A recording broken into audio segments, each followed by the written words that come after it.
Cyberpunk 2077, Psycho Squad. MAXDAC descends into madness.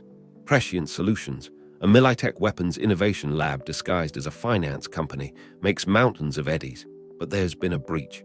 The opulent offices, complete with fragrant bidets and opera-singing elevators, are now a scene of carnage. Even the secure data fort, guarded by a dedicated netrunner, has been compromised. Bodies lie scattered amidst the arcade machines and sleek workstations.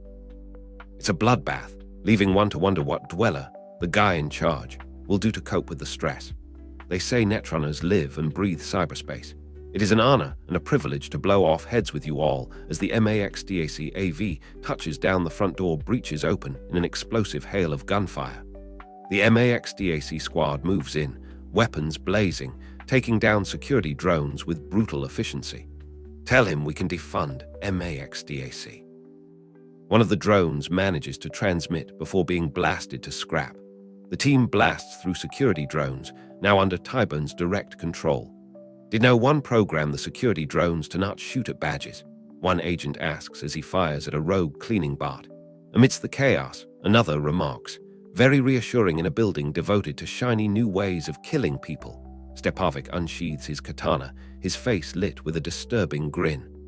Drop the haze, Stepavic. Perhaps the rest of the squad is too polite to notice the tent in your pants. The squad member, Stepavic, slashes through drones left and right, explosions erupting all around him. But I can already tell you love killing as much as I do, he says mid-swing. Screw you, Hook, the team member replies, as Stepavic's teammate gets blasted by an explosion. I can tell we're going to be the best of chooms, Stepavic says, giving a thumbs up. She's needling you, Stepavic, first day jitters. Don't rise to it. On the radio, a montage of scenes depicting Tyburn's rampage. A man begging for it to stop the Psycho Squad moves through the carnage, passing the corpses the team is meant to protect. It's going to look great when they get out and start tearing the faces off civs in the street. We're not going to let that happen, Hook. They realize that Tyburn is quick-hacking their chrome and manage to breach their ice. He's overheating my systems. We're exposed. Stepavic, katana still drawn, tells his lieutenant, "Tell me where he is, Bowden. I'll cut us a path to him," the lieutenant replies. "I told you that's not how we do things, Hook." One of the civilians pulls a grenade, catching the MAXDAC squad by surprise. "Cunt! Stupid!" He manages to choke out before the world explodes in a massive blast, launching the soldiers through the air. Amidst the wreckage, a soldier shouts, "Where's Lieutenant Mason?" Another replies, dazed, I think I'm wearing her." Someone yells, "Damn it, fall back, this way." The remaining members of the Psycho Squad retreat, dragging injured civilians, leaving a trail of blood and destruction behind them. The team continues to fall apart. "I think the bastard's in my optics," shouts one soldier. The lieutenant quickly subdues Moot, slamming him against the wall. "Stay calm, let Bowden do his thing," he commands. Then he forces Moot to focus by grabbing his hand and urging him, "Move your fingers." Focus. Moot, with effort, manages to regain control. "It's mine again." "Good work, Bowden," the lieutenant says, looking around. "Bowden." The lieutenant realizes the gravity of the situation. "Fuck." Moot is regaining his composure as the lieutenant and Moot venture further into the building.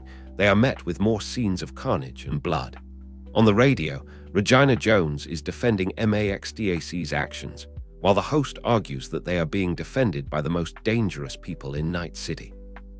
The host then asks, 75 employees. How many did you not flatline, Hook? Stepavic stands amidst the bodies. The squad member says that he recently upgraded his cyber audio implants with low-range amplifiers and level dampeners. Stepavic was unable to see, but could still hear their heartbeats. Stepavic states that they were moving toward the doors, so had to be contained.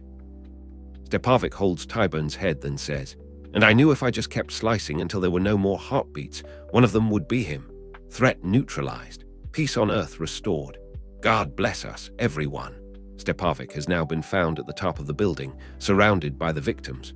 Stepavic stands among the dead, covered in blood, as a vision of his gym appears as he hits a heavy bag. Stepavic is being berated for what he has done.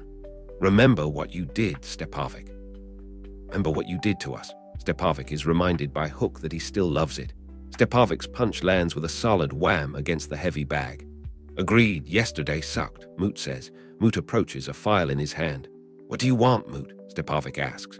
Moot responds that he has Tyburn's medical file. He'd suffered from intense night terrors his entire life. Prescients were in an extreme crunch period. They had him working 18-hour shifts. He had a newborn at home. Money problems. Moot reads aloud from Tyburn's file. Last week, he'd had a bootleg sleep suppressor installed to keep up with the grind. Yesterday, he was issued a notice that productivity had to increase by 45%. They pushed him until he felt like he had no choice but to overload his brain with Chrome. "Well, they paid for it in the end, didn't they?" Moot says. The team leader says, and so did he and his family. "It doesn't matter now, does it?" "Spilt milk," replies the team leader dismissively. Moot is concerned about Hook's actions. "Hook was so far out of line. I'm gonna file a complaint," Moot says. The team leader replies, "I'm thinking if both of us file together, the powers that be will understand. Hook is everything we're not supposed to be," Moot says. "Maybe she's not a cyberpsycho herself." In the debriefing room, someone states, "But she's a regular fucking psycho." Commissioner Faulkner asks, "Well, Hook, anything to say for yourself?" Hook smiles ominously and replies, "Of course, Commissioner Faulkner. Of course I accept. Lieutenant Mason and I were fast becoming thick as thieves. I was glad to avenge her death and will do my very best to honor her legacy. And I know you'll agree the best way to do that is to burn every cyberpsycho from the face of Night City. It will be my privilege to lead MAXDAC Spar Delta. Thanks for tuning in. Stay curious, stay awesome, and don't forget to hit that subscribe button for more amazing content.